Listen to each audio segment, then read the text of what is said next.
Live on Channel 5. This is the 10 o'clock news with Deborah Norville. Coming out revealing secret negotiation between the Nazis and the Zionists in 1933, which allowed German Jews and their assets to go to Palestine. Rich Samuels joins us tonight with the story of the controversy behind the book and the author's struggle to write it. Rich? Deborah, with the rise of Adolf Hitler to power in the spring of 1933, the Jews of the world were faced with a dilemma. They could raise a cry of protest, a cry few would heed, or they could make a deal with Hitler, a deal that would bring a step closer to their dream of an independent Jewish state. American Jews marched calling for the boycott of all German exports. Jews throughout Europe echoed that call, so did Jews everywhere. But a group of Zionists at the same time was quietly negotiating an agreement with the Nazis to allow the immigration of German Jews and the transfer of their assets to Palestine. That deal, reported in August 1933, was the transfer agreement. Palestine, sparsely settled by Jews at the time, was radically changed as a result.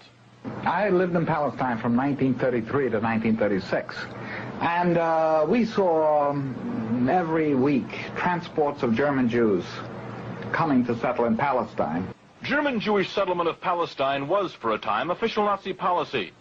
These photos of Jewish life in Palestine, along with a lengthy text, appeared in 1934 in the Berlin paper Der Angriff. A Nazi Visits Palestine was the title of the multi-part series. A medal was struck by Goebbels in commemoration. On one side, the swastika. On the other, the Star of David.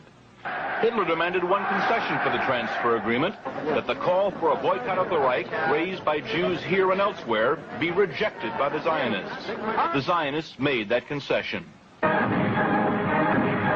And so, while Nazis were marching in Germany, and while Jews were marching here, diplomacy was writing a more important story.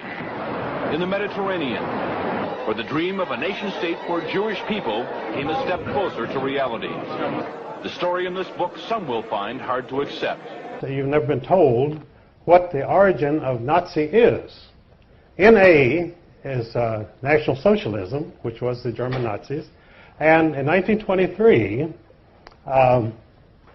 there was a double agent who came to Hitler, and he said to Hitler, look, your Nazi party is not, your National Socialist Party is not getting off the ground. You need an alliance.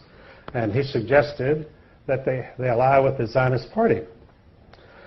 So the NA of National Socialism joined with the Zionist Party in the World Zionist Party in 1923, and ever after was known as the Nazis, NAZI. The ZI was for Zionists, but of course no one knew that, because our popular mythology is that the terrible Nazis were attacking the Jews. But what we were never told is there was a great schism in the Jewish community of the world between the Zionists and the non-Zionists. You see, the non-Zionists were the Orthodox Jews who believed you could not have a Jewish state until the Jewish Messiah came. They didn't acknowledge Christ as Messiah, so they were waiting for their own Jewish Messiah to come. Then you would have a Jewish state, and that Jewish state would rule the world. But the Rothschilds in 1828 decided they couldn't wait for the Jewish Messiah, so they started what they called Reform Judaism under Moses Hess. And Reform Judaism said, yes, you can have a Jewish state before the Messiah comes. And the reason you could have it was the Rothschilds had made so much money, they said, we'll buy our own state. So the Rothschilds sent people out to the Middle East to have Jewish settlements, and which is today the state of Israel, totally created by the Rothschild money. And so Reform Judaism then became the cause of a great schism between Orthodox Jews and Reform Jews. Now, no one has ever told you this, I'm sure, but you think that the Jewish community is monolithic. In fact, it's split sharply down the middle. But even today, they have riots in the Jewish parliament between the Orthodox Jews and the Reform Jews.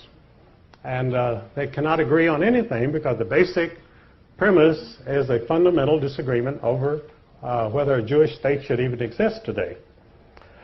So in Germany in 1923, the German Jews were quite prosperous and quite happy, and they were not interested in becoming Zionists, and they were not interested in going to Palestine. After all, they had beautiful mansions in Germany. They had symphony orchestras, they had art, they had everything, and they were accepted in the community. As Ezra Pound said, Germany was the least anti-Jewish country in Europe. When you went over into Poland and Russia, you had very strong feeling against Jews. But in Germany, they were accepted and happy, so why would you ever have an anti-Jewish government in Germany?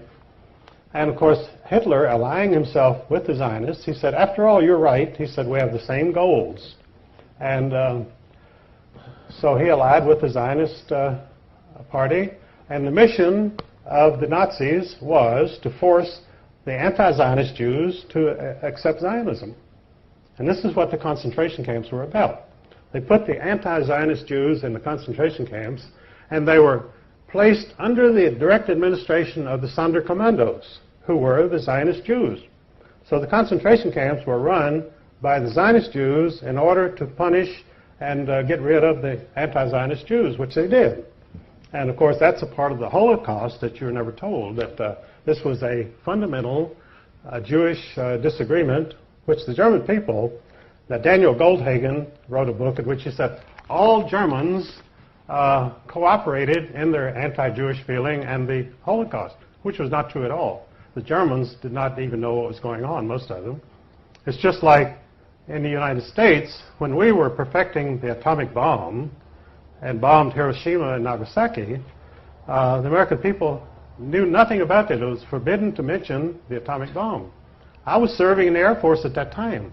We never heard of any atomic mission or atomic bomb until the bomb was dropped on Hiroshima. So you could say the American people are guilty of the greatest atrocity, the dropping of the atomic bomb on Japanese civilians. But that isn't true. The American people knew nothing about it. I knew nothing about it in the Air Force. And I was right there. So these things go on without the knowledge of the people or the approval of the people. But of course, they have to accept the results. These things happen, and you're stuck with it. So this is the real story of Zionism, that the Nazis.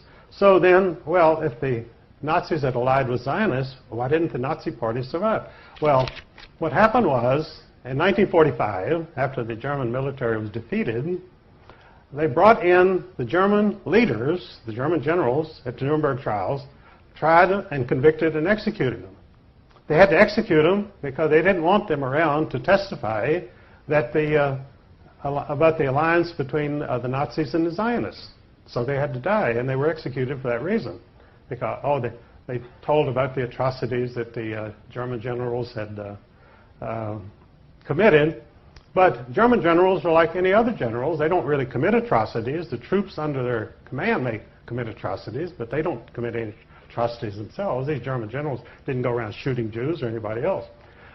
But they were executed, and so the Zionist secret was safe. And now the Zionists were now in command of the world because their National Socialist allies were now gone from history, and the Zionists had a free reign, so they set up the State of Israel.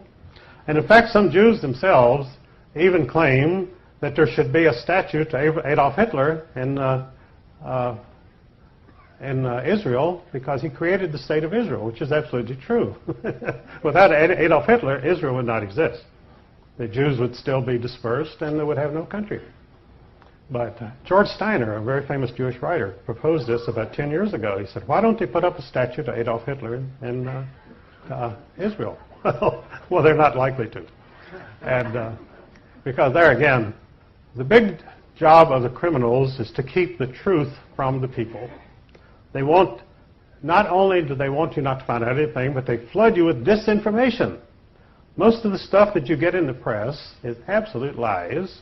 And if it's not lies, it's spin or distortions.